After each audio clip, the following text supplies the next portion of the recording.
Hey guys, I just wanted to make a quick video on a 2006 Buick Lucerne. Uh, had this car for a while, was driving good, then parked it one day and it wouldn't start. No crank, no start issue.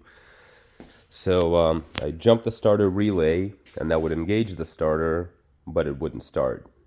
Then I noticed that the little square around the gear indicator on the dash wasn't showing up. So this little square wasn't illuminating. So I figured, oh, it's a neutral safety switch. That's easy. Well, not on this thing.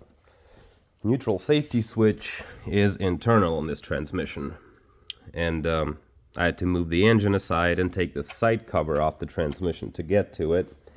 I was trying to find any information on the pinout on this plug, and I wasn't able to find anything out there, so I had to take this cover off.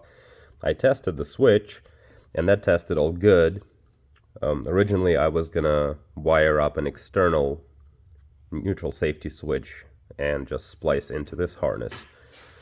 And this is a 4T65E transmission. So if anyone is wondering about the pinout on that, this is the plug that goes to the neutral safety switch inside the transmission, and this is the plug view from the transmission side. So number 1 pin on the plug of the neutral safety switch inside is the number 17 on this. 2 is 9, 3 is 8, 4 and 7, and so on. But later working on the car, I also noticed that the key fob stopped working. So the doors will not lock or unlock, and rear windows weren't working. The fronts were working though. So I figured, well, that's probably BCM that went to shit. So I decided to replace that while I was waiting on some other parts. And as soon as I replaced the BCM, now that square indicator around the gear selector popped up and the car is running.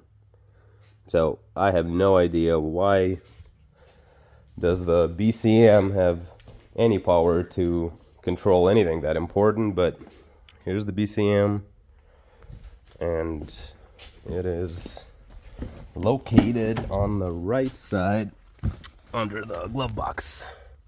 It's right there. So that was all this thing needed, but it took me about 8 hours to figure that out. So if anyone is having a no crank, no start issue, your door locks stop working and back windows don't work, trunk release doesn't work, try swapping that BCM before doing anything else. Alright, that's it.